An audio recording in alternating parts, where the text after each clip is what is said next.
There's a raccoon, guys. Big boy.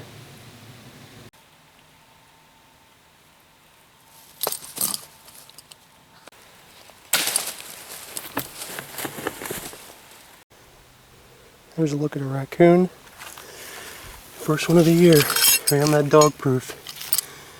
Beautiful looking dude.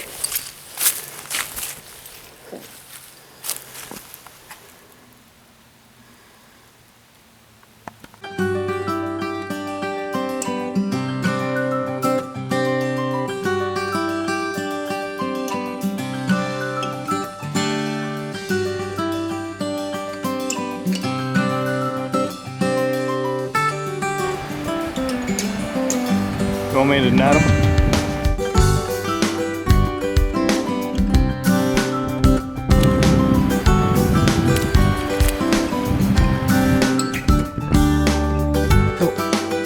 I got him.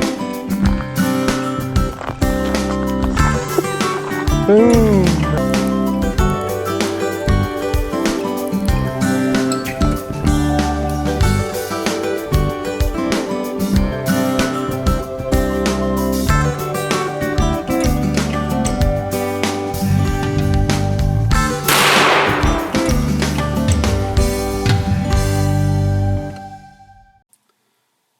Trapping can be a great wintertime activity for the sportsman who wishes to better manage and control the predator population that they have on their property.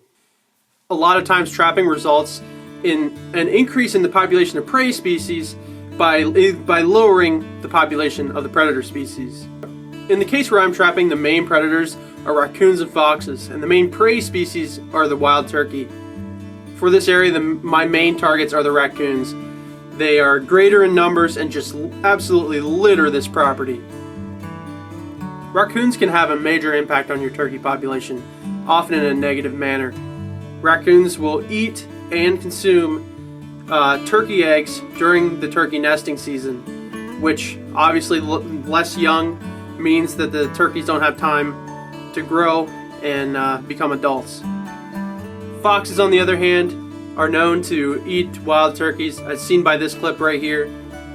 They can eat even full-size adult turkeys and hunt them down with their elusive nature and their sly mannerisms. Therefore, the fox is too hard to target for eliminating predators on this property, even though they are fewer in numbers than the raccoons. The main traps that I used in this video to catch both raccoons and foxes are known as foothold traps. After the foothold trap is set, the trap is placed under the ground, and then hopefully the animal steps on the pressure plate and triggers the trap to go off. The animal is then held around the foot or paw until it is ready to be dispatched by the trapper. My second style of trap is known as a dog-proof trap. These traps specifically target raccoons exclusively. Raccoons are one of the only animals that are known to have fingers that can grab and pull up on the trap in order to set it off. Once the trigger is set off, the raccoon is handcuffed around the wrist, and therefore it can stay stationary until it is ready to be dispatched. My primary sources of lure/bait are dog food or cat food for the raccoons, and I use either gland scent or fox urine to attract foxes to the dirt hold sets. With these techniques in mind, I hope you guys enjoy the video and check some of the successes I had on the limited time I had trapping this season. Stay tuned. Alright guys, right here, I have another raccoon. This guy's considerably smaller than the other ones. This is probably a more normal sized raccoon.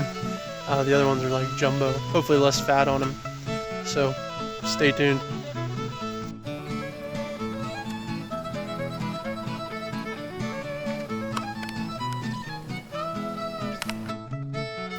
Alright guys, got a raccoon there.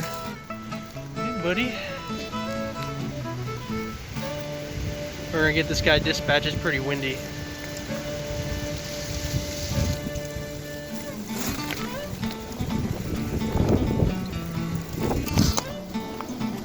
There we go guys. Another nice sized raccoon. See if we'll get some more later. Stay tuned.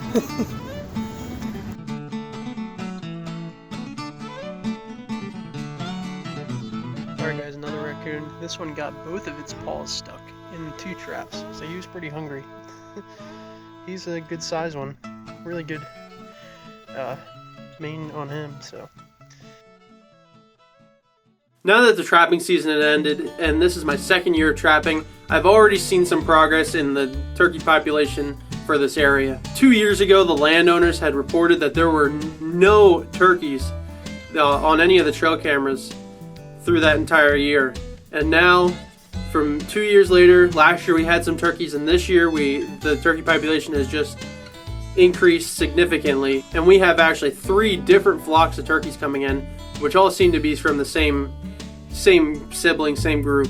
It just goes to show that lowering the predator numbers will in turn increase the prey population, be that coyotes for helping out deer, or in this case raccoons and foxes for helping out the turkey population.